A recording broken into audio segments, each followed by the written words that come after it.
Bonjour, j'espère que vous allez bien. Je vais vous faire la dernière vidéo pour le Reiki pour les animaux. Donc aujourd'hui, je vais vous montrer les différentes positions que j'utilise en Reiki. Euh, Bien sûr, je ne vais pas vous expliquer comment on procède pour se préparer, etc. Vous êtes censé déjà pratiquer le Reiki, donc c'est de manière tout à fait normale comme chez les humains. Alors, oui, les positions, c'est toujours un débat, les positions des mains, c'est toujours un débat. Parce que beaucoup de gens travaillent avec l'intuition, ils travaillent avec le ressenti. Ils n'ont pas forcément besoin qu'on leur indique des positions. Ils vont y aller de manière intuitive, ils vont y aller de manière automatique aux endroits qu'il faut, ou alors ils vont juste mettre les mains là où ça fait mal, ou n'importe quoi. Après moi, j'ai appris, on m'a enseigné les différentes positions chez l'humain, je les ai transposées chez les animaux. Pourquoi? Parce que tout simplement, pour moi, les positions, c'est un fil de conduite. C'est une indication, c'est pas une obligation à suivre exactement ces positions-là. Si, bien entendu, vous n'avez pas le temps de faire toutes les positions ou si vous êtes plutôt tenté par votre ressenti ou votre intuition, laissez-vous guider, ce sera certainement parfait. Donc, pour moi, les positions, c'est un fil, comme un fil d'Ariane. Je commence à la tête, je termine au niveau de la base du dos. Euh, Parce que tout simplement, comme ça, je sais que quand je ne suis pas forcément dans le lâcher-prise, je ne suis pas forcément dans le ressenti, je ne peux pas être toujours dans le ressenti parce que moi aussi, je suis un être humain et que je ne suis pas toujours présente à 200% dans ce que je fais. Mais au moins, je sais que je peux faire confiance, je sais que j'aurais fait ce qu'il fallait. Et non, je ne me tiens pas toujours aux positions. Il y a des jours où les positions, ben, j'y travaille pas du tout avec ça. Et puis il y a d'autres jours voilà, j'utilise des positions tout simplement parce que ça me convient bien ce jour-là. Ben, les chiens, ils sont en liberté, donc ils s'installent. Ouais. Et un autre point, au niveau du temps resté sur les différents endroits, euh, au début de ma pratique en Reiki, je restais 5 minutes.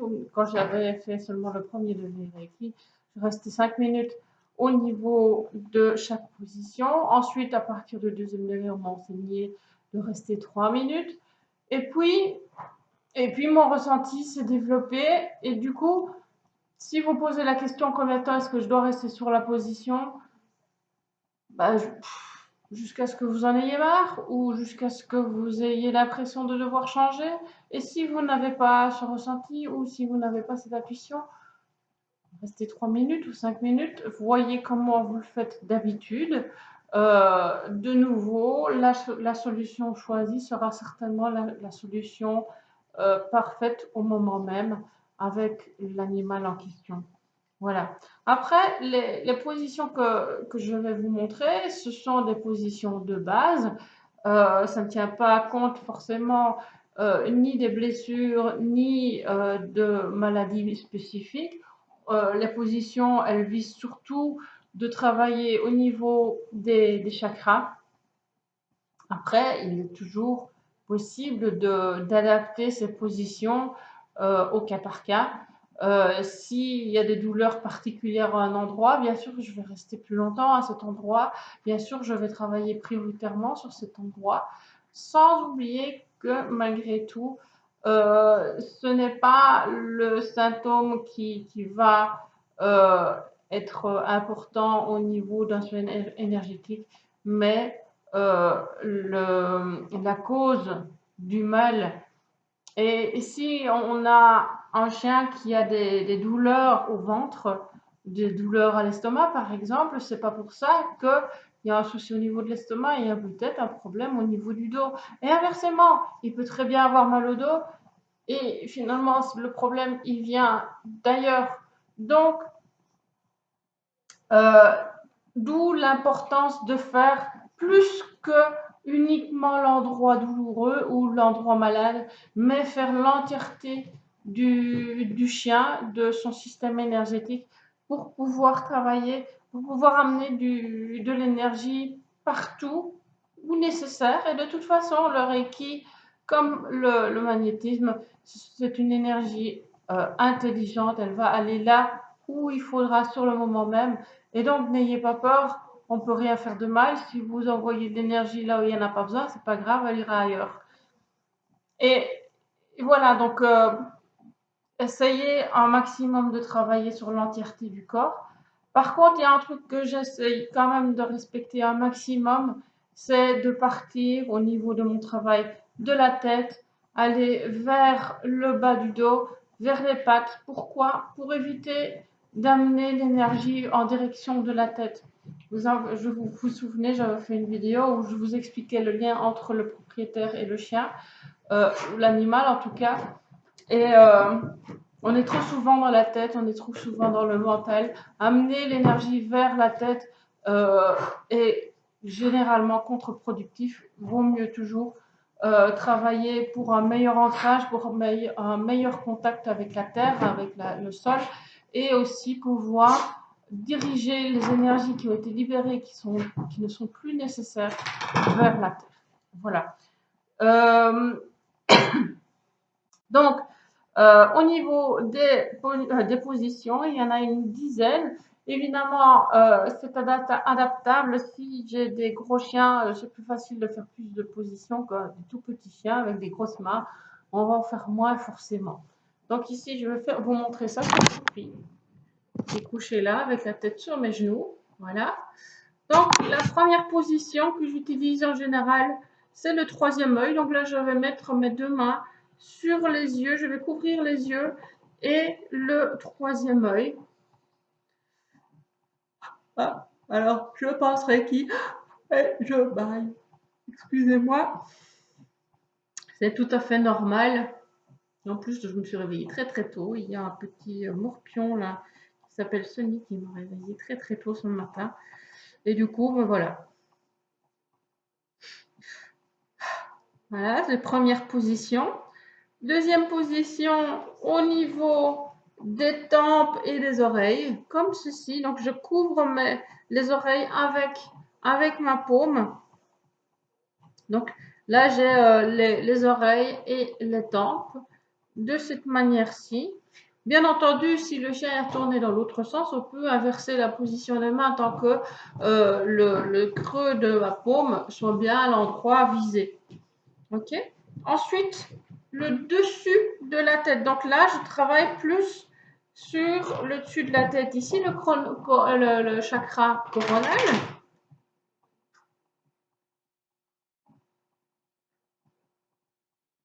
Quatrième position, je mets une main au niveau de l'occiput. Ici, vous allez me dire, bah, c'est un peu petit, donc je fais deux fois la même position. Oui, effectivement, je pourrais faire les deux en une. Comme ceci, je touche toute la zone finalement, hein, le chakra coronal et l'occiput. Ensuite, nous avons le chakra de la gorge. Ici, dans ce cas-ci, je peux mettre une main devant, une main derrière la gorge, comme ceci, ou je mets les deux mains comme ceci devant la gorge. Ah, le chakra de la gorge. Ah, excusez-moi. Ben oui, je baille. Un outil très très précieux dont je dispose et je suis très très reconnaissante de pouvoir travailler avec ma respiration, avec le bâillement, les soupirs, etc. Donc voilà.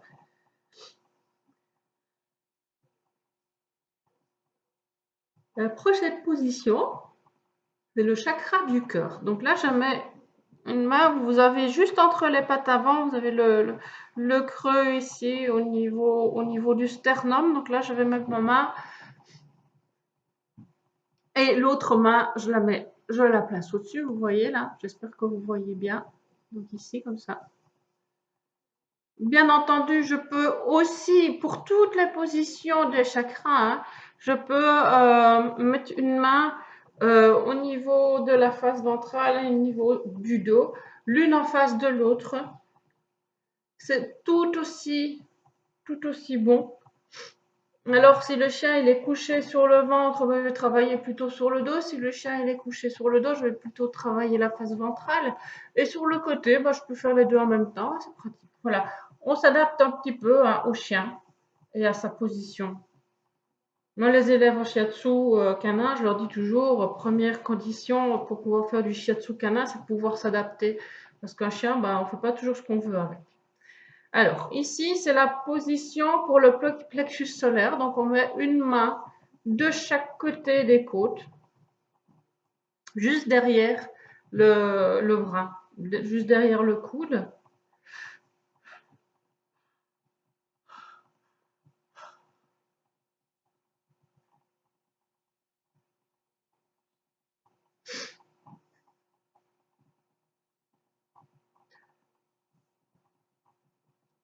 Alors, on a une autre position là au niveau du chakra sacré. Ici, il n'y a pas beaucoup de place.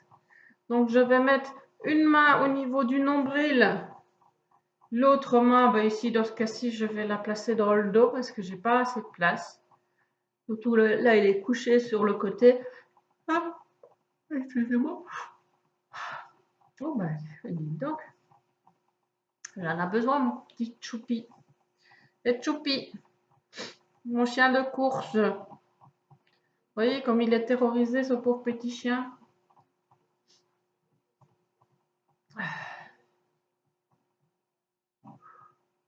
Ensuite, le chakra de la base. Donc là, je vais mettre une main sur chaque hanche. C'est une position très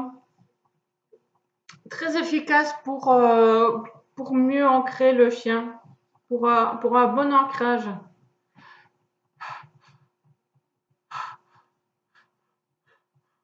Si le chien il est couché sur le dos avec les pattes, les quatre fers en l'air, bien sûr, je peux aussi placer mes mains dans l'aine.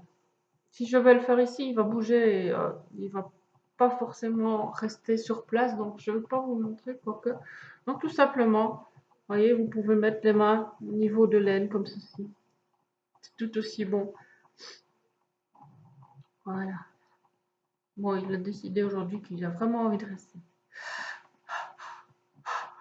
Ah, en même temps, ah, il prend. Oula. Ah bah dites donc. Alors, il y a encore les positions que j'utilise pour les pattes. Donc, vous avez les articulations des pattes avant, donc les coudes, comme ceci. Donc, je prends un coude dans chaque main.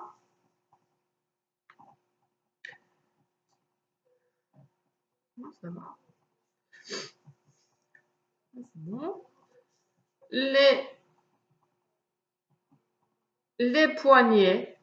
Pareil, les articulations forcément sont des endroits où bloquent régulièrement l'énergie et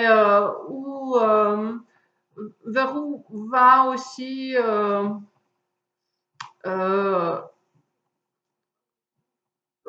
vers où vont se localiser des tensions et des problèmes. On sait qu'au niveau émotionnel, euh, pas mal de pathologies sont dues aux émotions, au fait de ne pas vouloir avancer, au fait de ne pas savoir vers où aller, etc. Et donc, d'où l'importance de travailler les articulations. Au niveau des pattes arrière, nous avons les genoux. Donc ici, nous avons donc voilà, les genoux du chien avec les rotules. Souvent, il y a beaucoup de chiens, je trouve. Ces dernières années, on entend beaucoup parler de problèmes de rotules chez les chiens. C'est assez impressionnant. Je ne me souviens pas, il y a 15 ans, entendre parler aussi souvent de problèmes de rotules chez les chiens. Maintenant, on en peur beaucoup. Il y a beaucoup de problèmes à ce niveau-là. C'est interpellant. Alors, les jarrets ou les talons, voilà, les malléoles. Moi, je prends l'articulation entière dans ma main. Sans tout de même, je ne, je ne serre pas le poing. Mes doigts, ils sont là, relax, d'accord, pour que l'énergie puisse bien passer. Après, on peut aussi ouvrir les mains, voilà, comme ceci, tout simplement. Le bas des pattes, comme ceci. Donc là, vous voyez, hop, je mets ma main, je mets la patte dans le creux de ma main. Voilà. Et pour terminer le soin Reiki, la séance Reiki, je vais lisser l'aura comme ceci avec mes deux mains. Le qui te dérange un petit peu, voilà. Et je vais évacuer l'énergie, retirer et la rendre à l'univers. Voilà. Et je remercie bien entendu le chien, Choupi, de m'avoir permis de faire du Reiki. Je remercie l'univers de m'avoir permis également de transmettre cette énergie magnifique.